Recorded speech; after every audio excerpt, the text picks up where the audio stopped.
নমস্কাৰ বন্ধুসকল, welcome to my YouTube channel Assam career jobs. আজি পুনৰ নতুনকৈ চাকৰি আহিছে ৰক্ষা মণ্ডলৰ বিভাগৰ ফালৰ পৰা, যিটো নতুনকৈ পোষ্ট মুকলি হৈছে। গ্ৰেড 3 গ্ৰেড 4 পদসমূহ দেখিবলৈ পাব। ইয়াতে আপোনালোকে 10 পাছ কৰিও আবেদন কৰিব পাৰিব, 8 পাছ কৰিও আবেদন কৰিব পাৰিব, আপুনি 12 পাছ কৰিও পদসমূহত আবেদন কৰিব পাৰিব। এই পদসমূহত যিহেতু আপোনালোকৰ কোনো ধৰণৰ এক্সাম নহয়, কোনো ধৰণৰ আপোনালোকৰ পৰীক্ষা দিব নালাগে, লগতে আপুনি কোনো ধৰণৰ এপ্লিকেশ্যন ফিজ কাটিব নালাগে। বহুতে এটা ভাল সুবিধা আহিছে, সুযোগ আহিছে, যিটো আপোনালোকৰ ৰক্ষা মন্ত্ৰালয়ৰ ফালৰ পৰা নতুনকৈ পোষ্ট মুকলি হৈছে। এই পোষ্টসমূহ যদি আপুনি আবেদন কৰিম বুলি ভাবিছে, তেনেহ'লে ভিডিঅ'টো শেষলৈকে চাব, অলপো স্কিপ নকৰাকৈ। পদসমূহত আপুনি কেনেদৰে আবেদন কৰিব, আবেদন কৰিবলৈ আপোনাৰ বয়সৰ সময়সীমা কিমান লাগিব, এডুকেশ্যন কোৱালিফিকেশ্যনটো যিহেতু আপোনালোকে গম পাইছে যে 8 পাছ 12 পাছ 10 পাছ কৰিও আপুনি পোষ্টসমূহত আবেদন কৰিব পাৰিব। লগতে আপোনাৰ পোষ্টসমূহত কোনো ধৰণৰ এপ্লিকেশ্যন ফিজ দিব নালাগে, লগতে আপোনাৰ ইয়াতে কোনো ধৰণৰ পৰীক্ষা দিব নালাগে। আপোনালোকৰ ইয়াতে ডাইৰেক্ট জইনিং হ'ব। যদি আপুনি পোষ্টসমূহত ইণ্টাৰেষ্টেড হয়, এলিজিবল হয়, আবেদনসমূহ কৰি ল'ব পাৰিব। যিহেতু ইয়াতে দেখিবলৈ পাইছে মিনিষ্ট্ৰী অফ ডিফেন্স ৰিক্ৰুটমেণ্ট 2025ৰ ফালৰ পৰা নতুনকৈ পদ মুকলি হৈছে।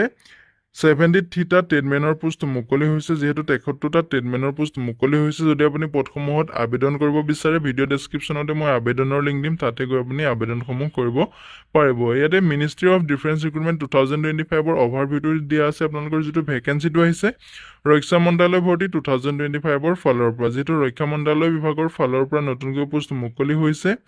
ইয়াতে অৰ্গেনাইজেশ্যনটোৰ নেম হৈছে আপোনালোকৰ মিনিষ্ট্ৰী অফ ডিফেন্স EWEIDOFT। ইয়াতে আপোনালোকৰ পোষ্ট নেম দেখিবলৈ পাব, যিটো ট্ৰেডমেনৰ পোষ্ট দেখিবলৈ পাব। ইয়াতে আপোনালোকৰ এপ্লাই মোডটো অনলাইন মাধ্যমেৰে আবেদনসমূহ কৰিব পাৰিব। হুকেন এপ্লাই ক্ষেত্ৰত ক'বলৈ গ'লে আপোনালোকে ইয়াতে অল ইণ্ডিয়া মেল ফিমেল কেণ্ডিডেটে আবেদন কৰিব পাৰিব। যদি আপুনি পোষ্টটোৰ প্ৰতি ইণ্টাৰেষ্টেড হয় বা এলিজিবল হয়, তেনেহ'লে আপুনি আবেদনসমূহ কৰি ল'ব পাৰিব। দৰমহাৰ ক্ষেত্ৰত ক'বলৈ গ'লে আপুনি মন্থলি 30,845 টকাৰ পৰা চেলাৰীসমূহ লাভ কৰিব পাৰিব। লগতে আপোনালোকৰ এক্সট্ৰা বেনিফিট থাকিব। যদি আপুনি ইণ্টাৰেষ্টেড হয়, এলিজিবল হয়, আবেদনসমূহ কৰি ল'ব পাৰিব। বাৰে বাৰে কৈছোঁ, মই ভিডিঅ' ডেছক্ৰিপশ্যনতে আবেদন কৰা লিংক দিছোঁ, তাতে গৈ আপুনি আবেদনসমূহ কৰি ল'ব পাৰিব। ইয়াতে আপোনালোকৰ বয়সৰ সময়সীমাটো যিহেতু মিনিমাম আপুনি 18 বছৰৰ পৰা এই পোষ্টসমূহত আবেদন কৰিব পাৰিব। মেক্সিমাম আপুনি 35 বছৰ বয়সলৈকে আবেদন কৰিব পাৰিব। লগতে আপুনি এজ ৰিলেশ্যনসমূহো ল'ব পাৰিব।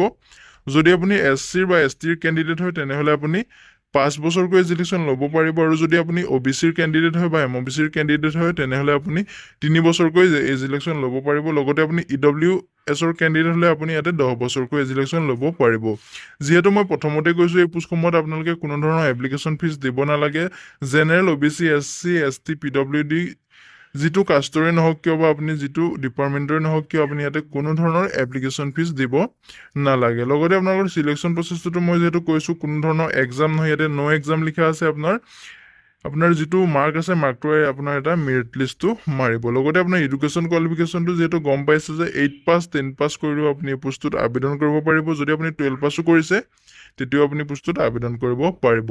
ইম্পৰ্টেণ্ট ডকুমেণ্টসমূহ হৈছে আপোনালোকৰ আবেদন কৰাৰ সময়ত আপোনাৰ কি কি ডকুমেণ্ট লাগিব: পাছপৰ্ট চাইজ ফটোগ্ৰাফ লাগিব, ছিগনেচাৰ লাগিব, আধাৰ কাৰ্ড লাগিব, এডুকেশ্যন চাৰ্টিফিকেট লাগিব, কাষ্ট চাৰ্টিফিকেট লাগিব, লগতে আপোনাৰ বয়সৰ প্ৰমাণপত্ৰ লাগিব। হাউ টু এপ্লাই ক্ষেত্ৰত ক'বলৈ গ'লে, যদি আপুনি পদসমূহৰ প্ৰতি ইণ্টাৰেষ্টেড হয়, এলিজিবল হয়, যদি আপুনি ৰক্ষা মন্ত্ৰালয় বিভাগৰ চাকৰি কৰিম বুলি ভাবিছে, তেনেহ'লে আপুনি পদসমূহত আবেদন কৰিব পাৰিব। ভিডিঅ' ডেছক্ৰিপশ্যনতে মই আবেদন কৰাৰ লিংক দিছোঁ, তাতে গৈ আপুনি আবেদনসমূহ কৰি ল'ব পাৰিব।